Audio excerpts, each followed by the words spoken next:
நான் தூங்கும் முன்னே நீ தூங்கி போனாய் தாயே, என் மேல் உனக்கென்ன கோபம்?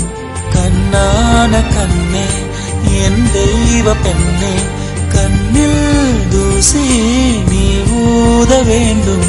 ஐயோ ஏன் இந்த சாபம்? எல்லாம் என்றோ நான் செய்த பாவம். பகலும்